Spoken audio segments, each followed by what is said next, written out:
Alright, what we're looking at this morning is a very nice example of a very early Ampeg SVT bass amplifier. This is sort of an emotional video for me because this amplifier now belongs to me. I am the owner of this amplifier. Very, very proud owner. I've wanted this amplifier ever since high school. Well, it would be 25 years ago now. And let's see, yeah, roughly 25 years ago, I could never afford one, and even into my adult life, I could never really afford it. I had an opportunity to buy one a really nice one last year, but I couldn't afford it. The guy wanted too much for it. These obviously are very rare amplifiers nowadays, quite sought after. Now the kicker to all this is I actually got this amplifier for $500.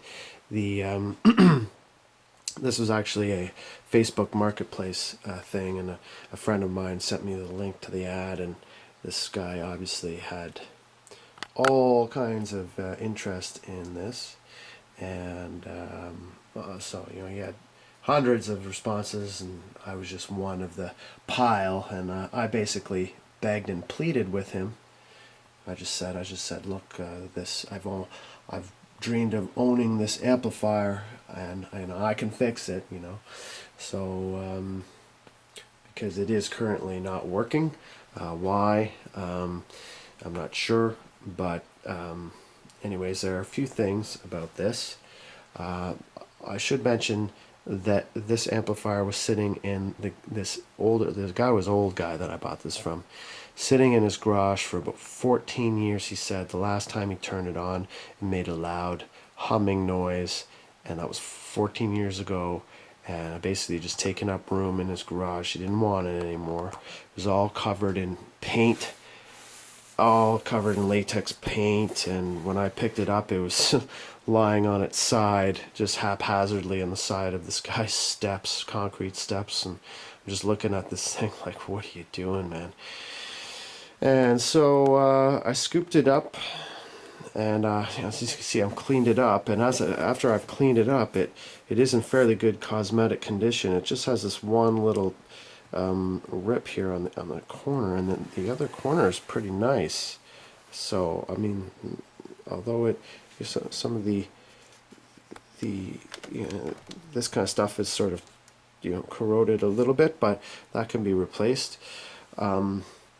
The other thing that you probably have noticed already is that this amplifier has been modified, which I'm not a big fan of, but I don't know what this modification is yet. But I am really not too thrilled that someone drilled a hole through this vintage amplifier's chassis, and especially here we've got this other little switch here. I have no idea what this does. Right, I don't know. We're gonna have to see what this is, but anyways, I have not turned it on yet, and I don't know if I'll get that far today. But what else can I say about this? All of the knobs were frozen solid when I got this. I could turn them now just because I've forced them, but they were just stuck solid. So like this one here, they're really hard to turn. The rocker switches are all okay. They all function as, they're not frozen or corroded or anything. Okay, so let's have a look at the back of the amplifier. Let's see what kind of shape, see what we can see from back there. Alright, I'm going to stop the video just for a sec. Okay, here we are at the back of the amp. So as you can see, all original back here. Doesn't look like it's been messed with too much back here. I mean, obviously it has been opened. I started taking these two screws out, all the original Ampeg screws. These weird, I'm not sure what kind of a bit fits into those. I've always just used a Robertson screwdriver on my other Ampegs to get that, but I'm gonna have to research what type of, you know, screw bit.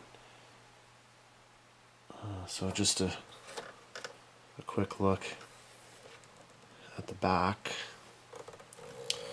Really good shape back here, you know, original fan. It's the original fan. Now this thing, this amplifier, looking at the serial number, it would be a very early version of the SVT, either 67 or 68, believe it or not. And the way you could also tell is you'd never see this nowadays, but this would be the original plug on this amplifier. Look at that. A non-polarized 2-prong plug on a 300 watt Ampeg SVT amplifier. I mean, that's just, it's a death wish. Original cord, right? I mean, this is just really just thrilling for me. I mean, look, even the AC outlet here is a non-polarized, just 2-prong, you know.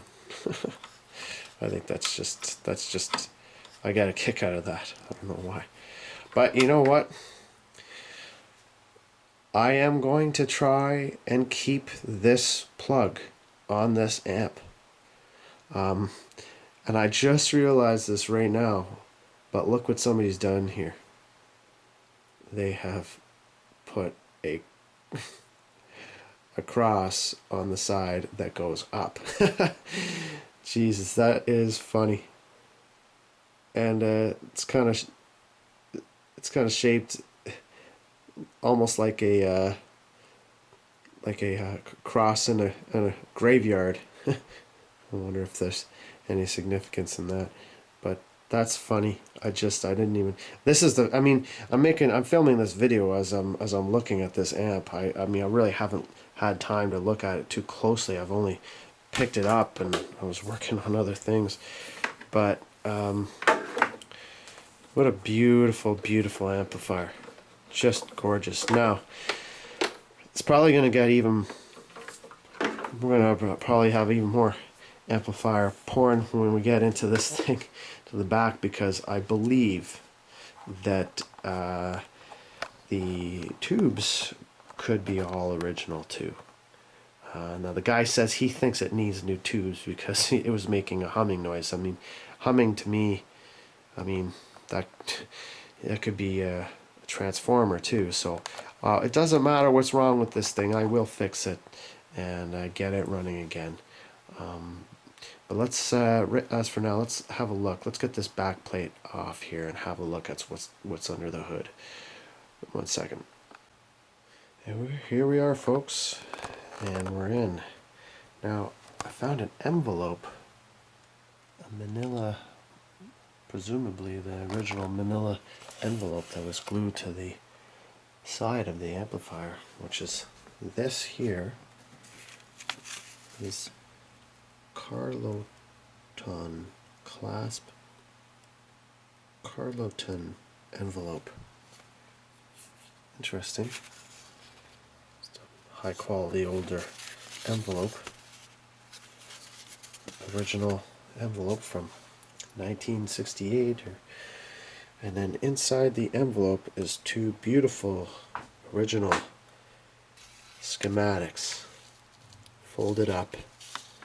And I think what I'm going to have done with these is I'm going to have these framed, because they deserve to be framed, and definitely not sitting in an envelope. These are beautiful, original. I just even love the paper that it's on. Beautiful original schematic. Now something interesting here, this is the schematic for the power amplifier. The date of the 10th month of 1970, I believe that is.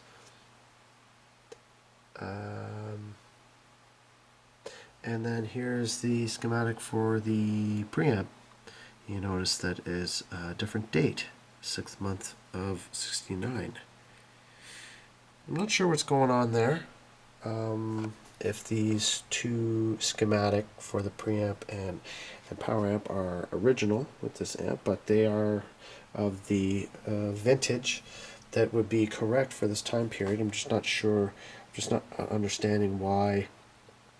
I'm not sure if the preamp and power amp schematics were matched to the particular amplifier. Or maybe perhaps that was the date that the schematic was drawn up. I'm not too sure of that. I have to do some more research on that, but as you can see, beautiful original schematics. You don't find that anymore in amplifiers. Now all you get is you know, I don't know what amplifiers these days are like, but wow, what a beautiful specimen this is. Now, those tubes, let's see what we have here. The Philips 6550, and I think these are Magnavox. And then here we have another Philips on this end here. So definitely not all original power tubes, but you know, those sort of, these tubes here, this sort of shaped tube, but just at a little, yeah, Magnavox. Magnavox. Now,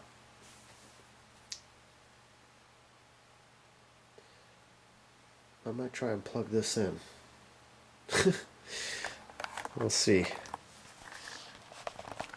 See what happens. I'm going to try and plug it in.